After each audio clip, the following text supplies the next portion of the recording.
Councillor Parthasarathi Maiti রাজ্যের পদে ছিলেন, তাকে শোকজ করা হয়েছে। কি বলবেন এই বিষয়ে? শুনুন, আজকে বিকাল প্রায় 4টার দিকে তমলুক সাংগঠনিক জেলা তৃণমূল কংগ্রেসের পক্ষ থেকে একটি সাংবাদিক বৈঠক ছিল। সেই বৈঠকে যদিও আমার ডাক ছিল, কিন্তু আমি কোর্টে ব্যস্ততার কাজে যেতে পারিনি। তবে সেখানে আমরা দেখলাম যে পার্থসারথী মাইতিকে দল থেকে সাসপেন্ড করা হয়েছে। আমরা গতকাল খবর এবং মিডিয়াতে দেখেছিলাম যে পার্থবাবু বলেছিলেন যে আইপ্যাক তার ঠিকমতো ভূমিকা পালন করছে না, সেই জন্য তাকে গাছে বেঁধে মারধর দেওয়ার জন্য বলেছিলেন। কিন্তু আমি পার্টির পক্ষ থেকে আমি তমলুক শহর তৃণমূল কংগ্রেসের সহসভাপতি এবং দীর্ঘ 27 বছর আমি তৃণমূল কংগ্রেস করছি, লড়াই আন্দোলন সংগ্রাম করেছি। তো পার্থবাবুর এই বক্তব্যকে আমিও সমর্থন করছি না। কিন্তু কিন্তু দেখা যাচ্ছে যে দলের আইপ্যাক যারা এখানে দায়িত্বে আছেন, আমিও দীর্ঘদিন দল করছি, তারা কিন্তু আমাদের সঙ্গে আলোচনা না করেই এখানে সাংগঠনিক যখন নাম বেরায়, যুব, ছাত্র, মহিলা, দেখা যাচ্ছে যে যিনি যুবর প্রেসিডেন্ট হয়েছেন সিদ্ধার্থ শঙ্কর পাঁজা, তিনি কোনোদিন দল করেননি, তিনি একদিনও দল করেননি। তিনি কি করে যুব সভাপতি হলেন? আমি দীর্ঘ প্রায় 14 বছর যুব সভাপতি ছিলাম তমলুক টাউনে। আবার 2021-22 আমি যুব সভাপতি ছিলাম, আইএনটিটিসির সভাপতি ছিলাম। বর্তমানে আমি তৃণমূল কংগ্রেস তমলুক শহরের তৃণমূল কংগ্রেসের সহসভাপতি পদে আসীন আছি। তাহলে একজন যুব তৃণমূল কংগ্রেসের সভাপতি তমলুক টাউনে হলেন, তিনি একদিনও দল করলেন না, তাহলে কার সোর্সে কিভাবে যুব সভাপতি হলেন?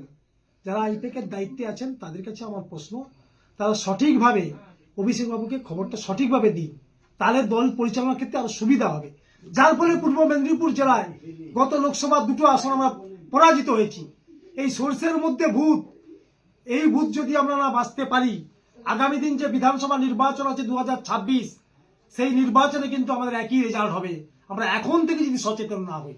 তো চঞ্চল খাড়াকে তো অস্থায়ী চেয়ারম্যান পদে আনা হয়েছে বহু কাউন্সিলর বিপক্ষে। কি বলবেন? শুনুন, আমাদের সর্বভারতীয় সাধারণ সম্পাদক, আমাদের প্রিয় নেতা সাংসদ অভিষেক বন্দ্যোপাধ্যায় তিনি বলেছেন পারফরমেন্স ভিত্তিতে যদি চেয়ারম্যান কাজ না করেন তাকে সরানো হবে। দলের যিনি সভাপতি ছিলেন তিনিও যদি কাজ না করেন তাকে সরানো হবে। তো চঞ্চল খাড়া 2021 থেকে এখানে টাউনের প্রেসিডেন্ট, 2025 পর্যন্ত, আগস্ট মাস পর্যন্ত, তাহলে দীর্ঘ 4 বছর তিনি সংগঠন করার সময় পেয়েছেন এবং তার নামে বিভিন্ন অভিযোগ আছে, জমি কেলেঙ্কারি থেকে আরো বিভিন্ন কেলেঙ্কারি, সেগুলো পেপার পত্রিকা আমরা দেখেছি। তো সেই জায়গায় তমলুক শহর তার ভাবমূর্তি ছিল না বলে তমলুক শহরের ভোটে তৃণমূল কংগ্রেস পিছিয়ে পড়েছিল এবং সাংগঠনিকভাবে তিনি সংগঠন করেননি। 4 বছর সময় পেয়েছেন দলের সভাপতি হবে না, এনাফ টাইম। তাই সেই জায়গায় দল পিছিয়ে পড়েছিল বলে তাকে সভাপতি থেকে সরানো হলো এবং দীপেন্দ্র নারায়ণ রায়কে চেয়ারম্যান থেকে সরিয়ে দেওয়া হলো। কিন্তু আমরা পুনরায় কি দেখলাম, যে আবার চঞ্চল খাড়াকে একটি অ্যাডমিনিস্ট্রেটিভ পদ দিয়ে পাঠানো হয়েছে।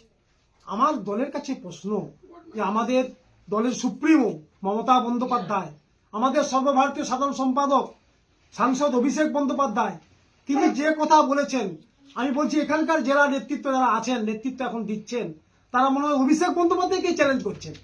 কারণ অভিষেক বন্দ্যোপাধ্যায়ের যে কথা, সে কথা আমার মনে হয় তারা মানছেন না।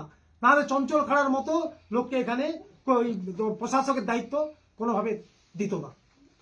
আমি বিশ্বনাহেরা, আমি সহসভাপতি তমলুক শহর তৃণমূল কংগ্রেস কমিটি। আজকে এই ব্যাপারে